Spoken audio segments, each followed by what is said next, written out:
Ya en cita médica con el doctor Carlos Silva esta mañana. No se olviden al 0994-3630-36 las preguntas, 0994-3630-36. Doctor Silva Vaca, Carlos, bienvenido, buenos días. Muy buenos días, don William, Virginia, don Angelito y todos quienes nos escuchan por la señal de WQ. Es un placer acudir a Cita Médica, el programa que se encarga de prevenir sus enfermedades, de divulgar información científica con el objetivo de preservar la salud de quienes nos escuchan en este importante noticiario de primera. Hay preguntas y comienzo con la de primera vamos con las preguntas. ¿Es recomendable, dice Manuel Or, inyectarse la insulina o también se puede tomar el agua de insulina como agua de tiempo? Muy buena pregunta.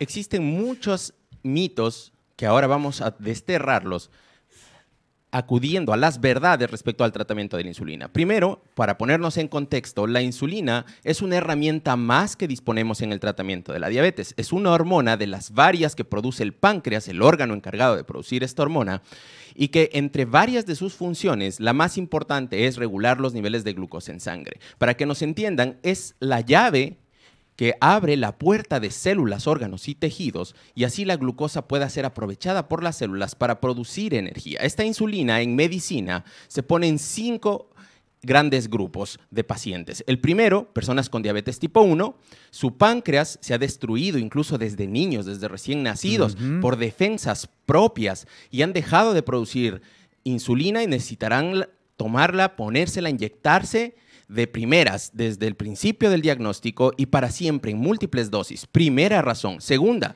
personas que a pesar de varios tratamientos, al menos 4 tratamientos en dosis máximas toleradas, no logran conseguir buenos controles de su glucosa.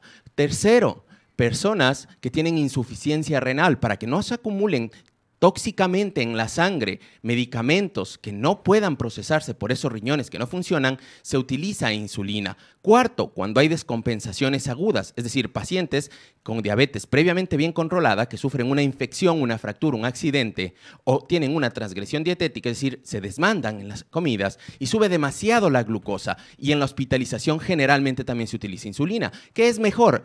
Pues la insulina inyectable es la que se prescribe médicamente. ¿Por qué? Porque la insulina es una proteína y esta insulina, esta hormona proteica, no se absorbe en el intestino. Actualmente estamos en fase 3. Si se acuerdan de la época de la pandemia, de las vacunas, la fase 3 cuando estaban en desarrollo, estamos en fase 3 para el desarrollo de insulina oral en el mundo. Esto ocurre en los países nórdicos, en Estados Unidos, pero actualmente la insulina de otras fuentes no se absorbe en el intestino. La manipulación de la hormona sintética se está buscando para que se pueda absorber y por eso ya se ha hecho y está en fase 3, pero de momento la única efectiva es la insulina inyectable, insulina subcutánea o insulina intravenosa en el caso de hospitalización. Buenos días, pregunta para el doctor Silva. En enero 2023 tenía la hemoglobina glicosida. Glicosilada, sí. Glicosilada, es lo correcto, ¿no? En 10 y ahora en mayo tengo 6 la hemoglobina Glicosilada. Glicosilada. Ustedes tienen unos términos en medicina. No, esto es como hablar en chino. Ya. ¿Qué significa eso? Dice, tenía en 10 y ahora tengo en 6. Quien nos escucha nos ha dado pie para hablar de la hemoglobina glicosilada. ¿Qué es eso? Poniéndolo en contexto, nosotros tenemos varias formas de saber si la glucosa de un paciente con diabetes está bien controlada o no.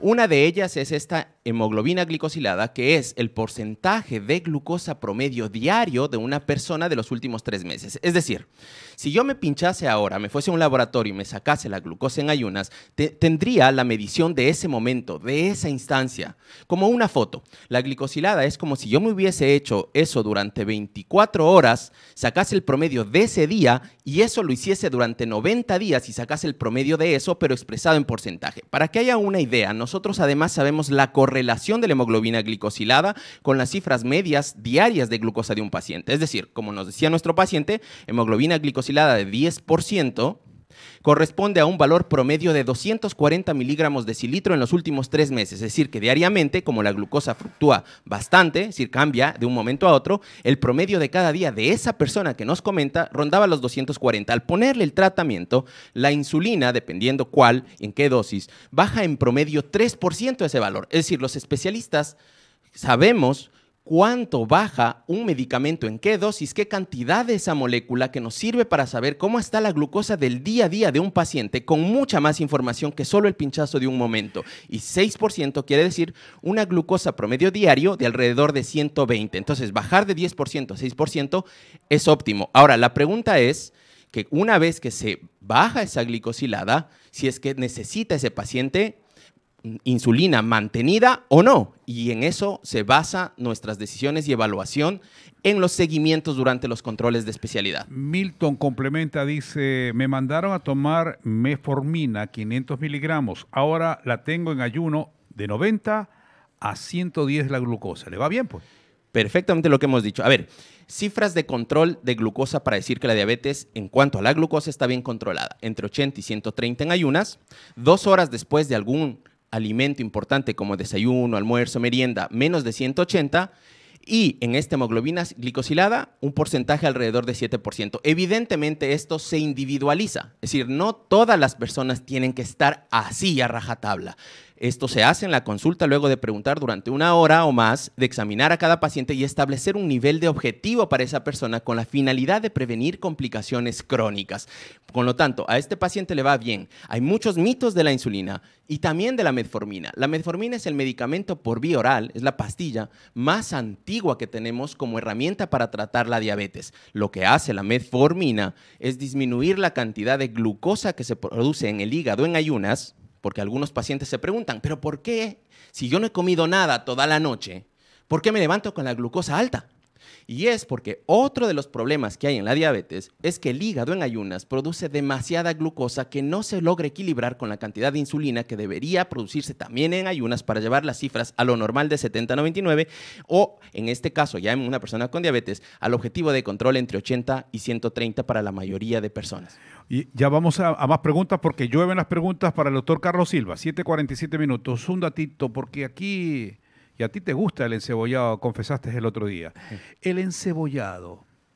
A veces la gente dice, deme un encebollado, pero no me le ponga yuca. ¿Es bueno para un diabético o no hay problema que el diabético se coma un par de yucas? Como parte del tratamiento integral de la diabetes, uno de los pilares es un plan nutricional ajustado a las características de cada persona. Aquí en Ecuador y particularmente en la costa, pues se usa mucho el verde y la yuca para tener una fuente de carbohidrato. El carbohidrato es toda sustancia, todo alimento que dentro del intestino se hace glucosa y pasa a la sangre con el fin de dar energía. Por lo tanto, el carbohidrato no es el monstruo, no es el problema. Claro, lo dijiste el otro día. Claro. Exacto, la persona con diabetes puede consumir carbohidratos, pero ajustados en cantidad y en frecuencia acorde a las necesidades de esa persona. En general, en la mayoría de personas, alrededor del 60% de energía diaria que requiere una persona debe venir de los carbohidratos. Ahora, esta cantidad de energía se reducirá si el paciente está pasado de peso, si tiene sobrepeso u obesidad. 7:48 minutos, el doctor Carlos Silva Vaca, médico endocrinólogo, diabetólogo y nutricionista aquí en el informativo de Primera. Pregunta para el doctor, paciente mujer de 67 años con el ombligo morado por uso de insulina inyectable, dosis de 15 días, va 7 días de tratamiento. ¿Es peligroso? ¿Es normal?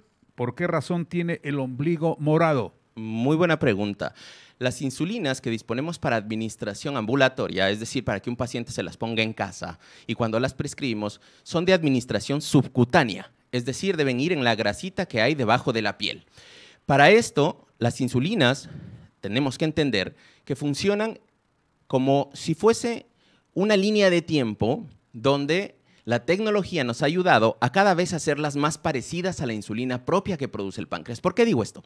Porque en 1921 en Toronto, en Canadá, se inventó la insulina a partir de experimentos con perros. Y esa insulina, la primera que se usaba, era de ganado bovino, ganado vacuno, de vacas, de ovejitas, y entonces daba muchas alergias, pero esa solo se podía poner, al igual que la primera que nació de ella, la primera sintética, insulina NPH, insulina isófana humana.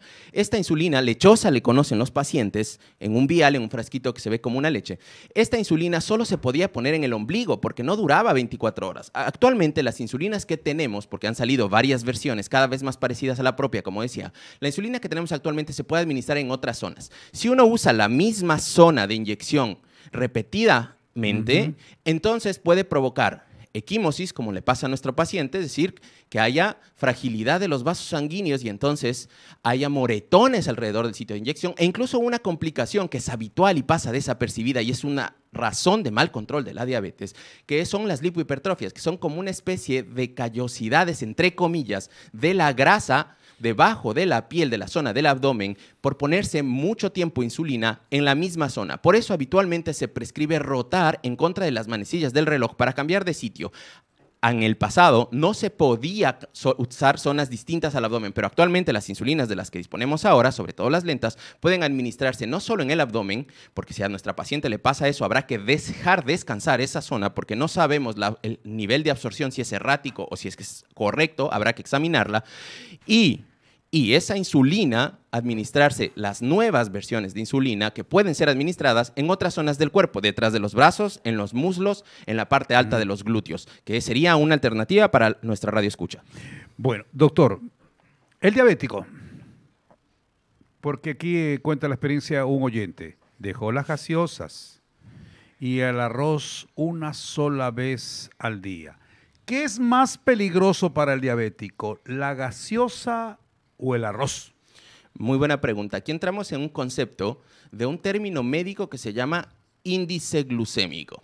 El índice glucémico es la cantidad de glucosa que se desprende de un alimento y es absorbida y para que eleve la glucosa en la sangre de una persona. Es decir, lo que le interesa a un paciente es saber, yo me como este arroz, o me tomo este vaso de gaseosa y cuánta glucosa sube. Y eso no solo depende de la cantidad, sino también de la velocidad de absorción de esa sustancia. Es decir, no es lo mismo el arroz y no es lo mismo la gaseosa.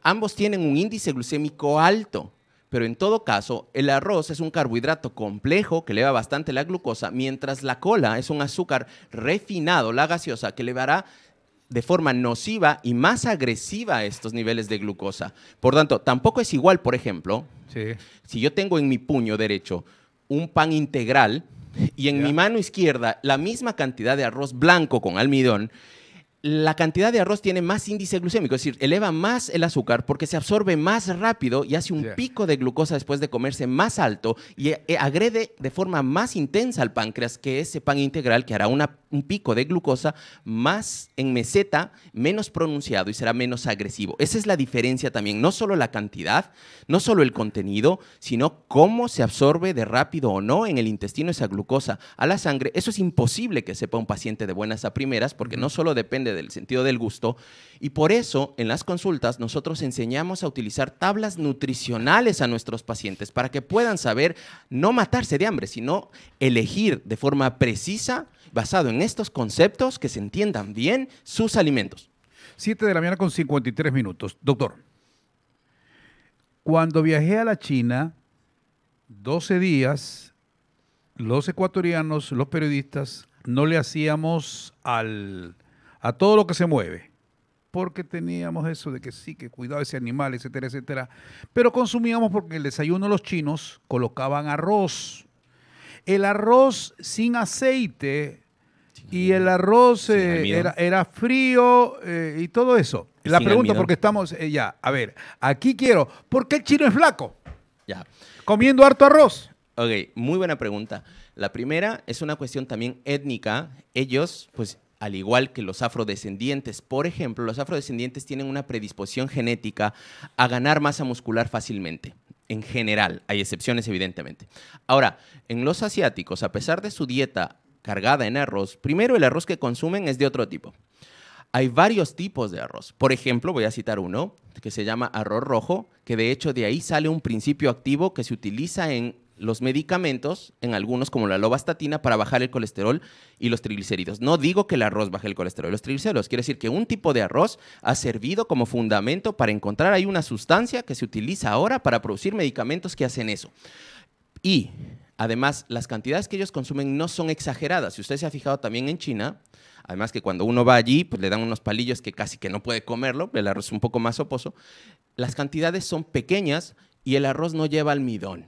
Y el arroz reemplaza otros alimentos. Es decir, no es arroz con papa, con huevo frito, con salchicha, con... No. Es un plato de arroz insípido muchas veces, incluso sin sal, que a uno no le agrada al paladar. ¿Sabes, Carlos? El verdadero arroz ¿Sabes chino? cómo comíamos nosotros el arroz? Yo vine delgado, pregúntale a Virginia Córdoba.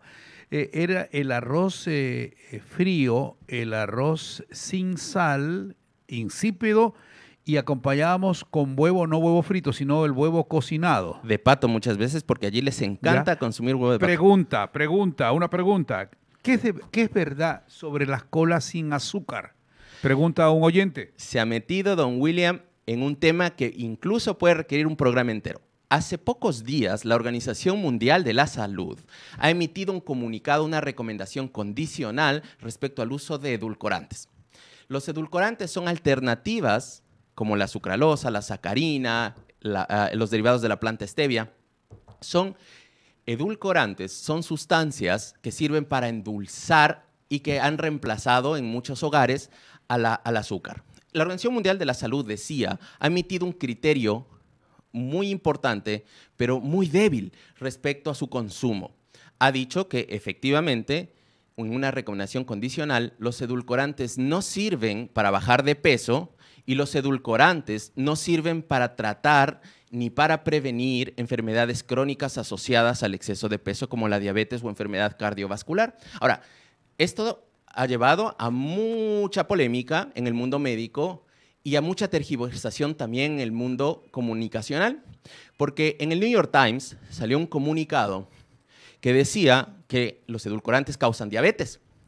Y se tradujo literalmente al castellano y se reprodujo por la mayoría de medios a nivel mundial. Y no es tan cierta esa afirmación, porque en medicina no se puede hacer afirmaciones de causalidad hasta no tener la suficiente evidencia en estudios de alta calidad metodológica para decir que en realidad es así.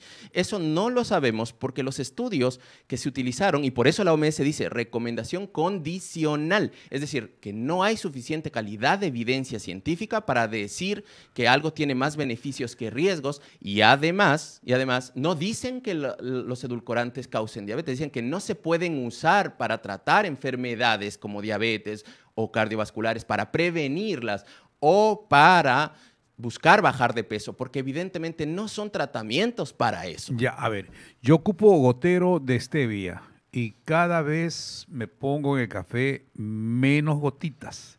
Y ya cuando, y es mi propio cuerpo, por ejemplo, antes me colocaba 4 o 5 gotas. Y he ido bajando, como la sal. Yo casi sal no consumo.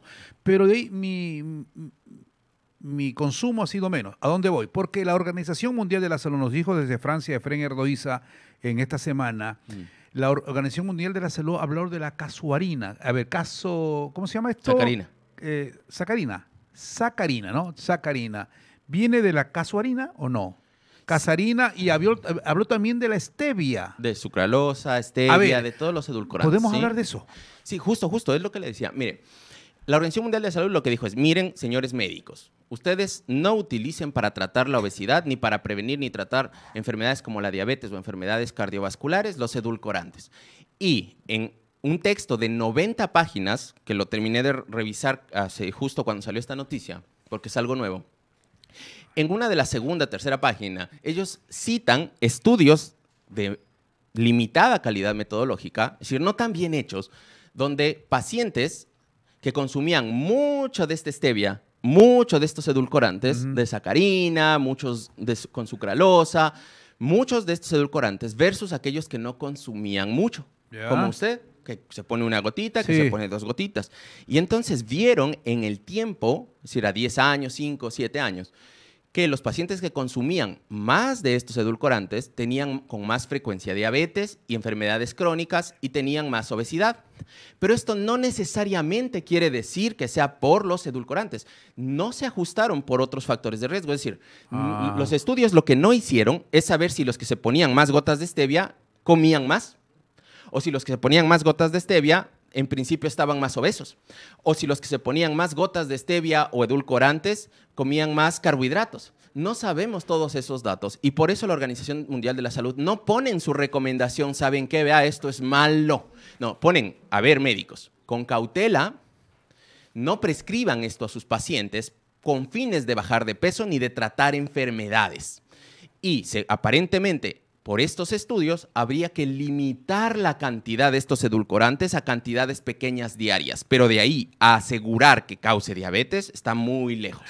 8 en punto de la mañana, un parcito de minutos nada más, le estamos pidiendo a Luis Antonio Ruiz, hay muchas preguntas que llueven aquí.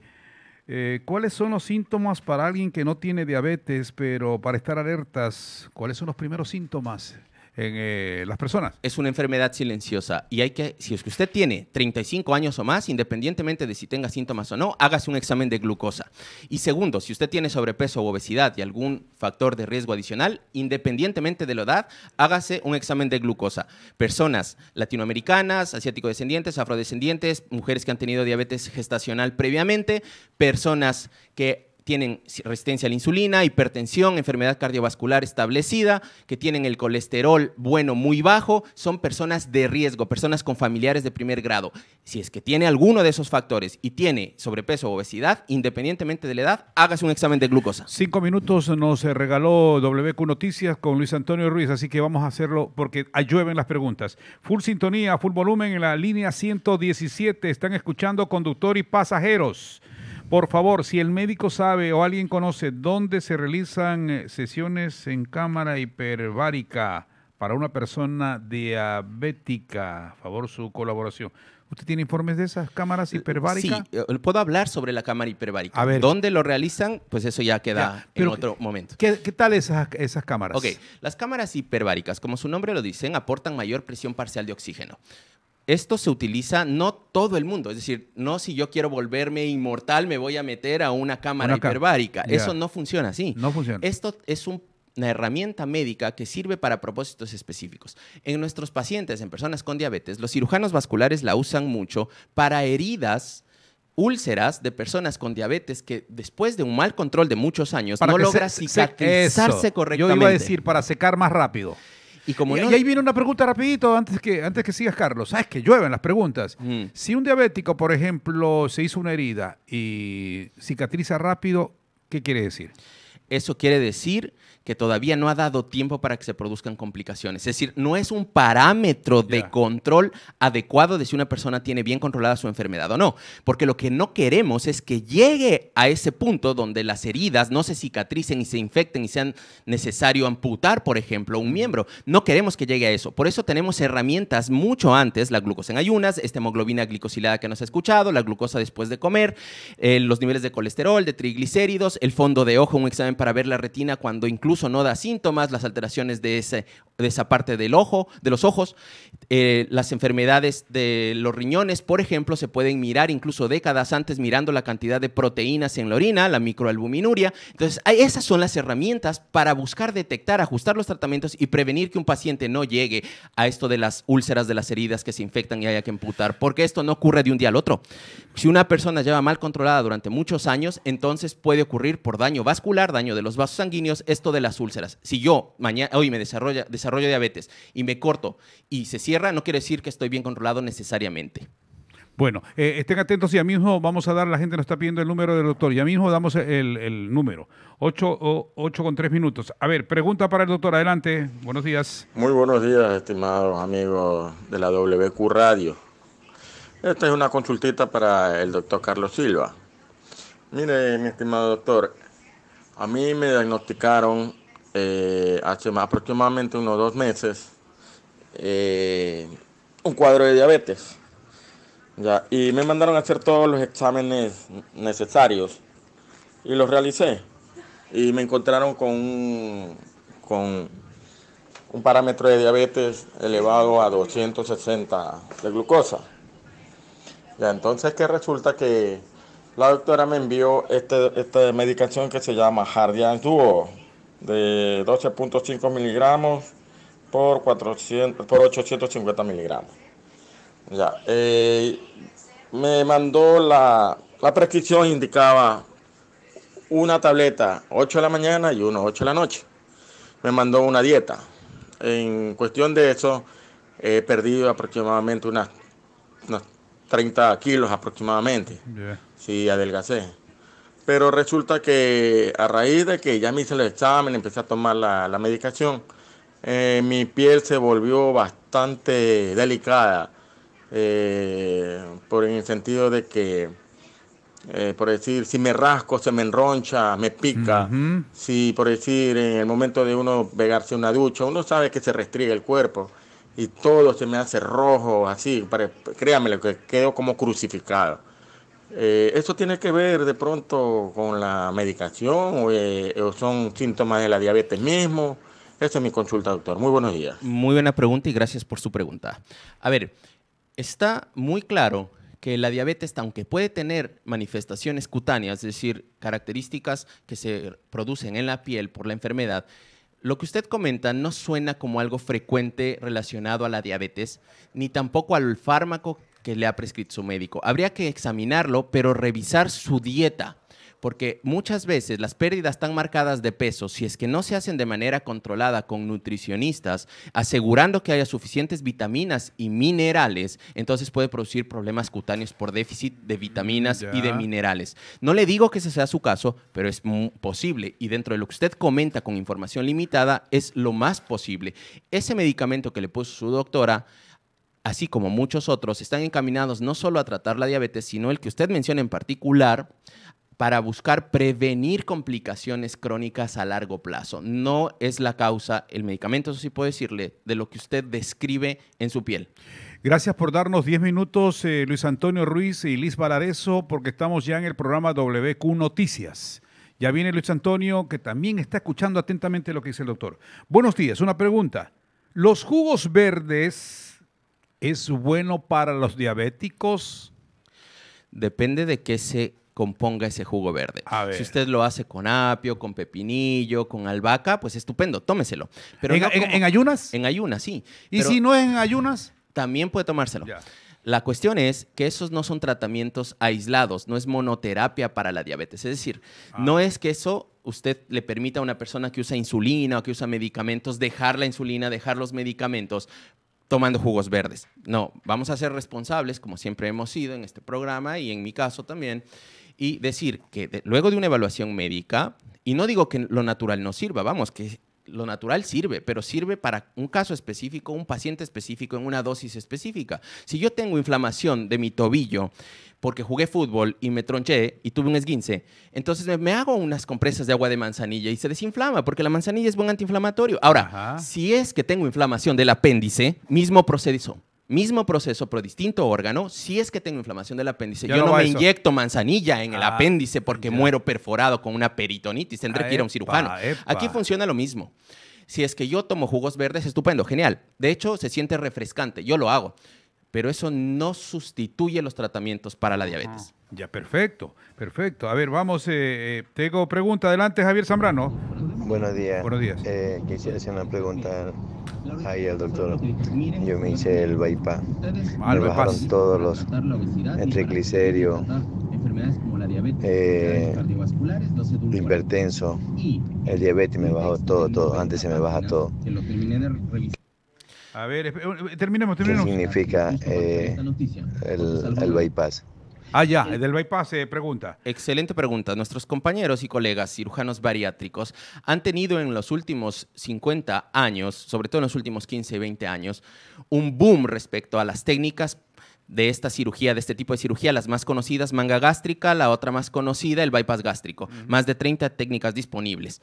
Estas técnicas lo que hacen es o restringir la alimentación a un paciente o producir eso más mala absorción. ¿Pero a qué vamos? Que el impacto que ha tenido es que muchos pacientes con diabetes tipo 2 de menos de 5 años de evolución desde su diagnóstico en personas obesas, es decir, que cumplan estos 3 criterios, se benefician porque puede hacer que remita la diabetes y logran pérdidas importantes de al menos 20 kilos sostenidas en el tiempo. Es decir, su diabetes puede desaparecer 10, 15, 20 o 30 años. Esto no quiere decir que todo mundo va a correr a hacerse la cirugía. Por eso estoy diciendo sobre todo qué perfil de pacientes, y esto hay que individualizarlo en consulta, mirar. Depende, pero ¿no? también yo mentiría. Es decir, a mí me conviene, yo trato la diabetes, entre comillas, me conviene, pues, no decir esto, porque si no pierdo pacientes. Pero hay que ser responsables Claro. y contarle a nuestros pacientes la verdad. Y la verdad es que las técnicas de cirugía bariátrica han dado un giro al tratamiento de la diabetes, porque en personas obesas con diabetes tipo 2 de menos de 5 años de tratamiento y de diagnóstico, ha logrado que desaparezca la diabetes por largos periodos de tiempo. Vamos a la próxima semana a seguir el tema de la diabetes. ¿Ah? Hay cualquier cantidad de preguntas que se me están quedando, pero una última. Ya viene Luis Antonio Ruiz, WQ Noticias, y viene Luis Valareso en WQ. Don William, ¿y la azúcar morena qué tan buena puede ser? Sigue siendo glucosa, solamente que una forma elegante de llamarla. Ah, caramba, ¿qué? No es... Dice, no, deme azúcar morena, señor, no me dé la otra azúcar. Es lo mismo. No es exactamente lo mismo, tienen un índice glucémico algo más bajo, pero no es saludable. Es decir, si yo me tomaba antes 3 cucharaditas de azúcar blanca y luego bajé a 1 y ahora digo, no, azúcar morena y me tomo 4, pues peor haber consumido el azúcar morena. A ver, entonces... Porque depende de la cantidad, 1. Ya. Si depende de la frecuencia, 2. Ya, pero, por ejemplo, a ver, si yo me tomaba 3 de azúcar blanca y con la azúcar morena le pongo 2... Claro, ahí lo que estoy haciendo es mejorar o disminuir el riesgo, disminuir la agresión al páncreas, pero no quiere decir que no le agrede. Ok. Doctor, se nos quedó, lamentablemente se nos quedan muchas preguntas. Tenemos la segunda parte la próxima semana en Cita Médica. Gracias también a Luis Antonio Ruiz, un abrazo, querido hermano, colega.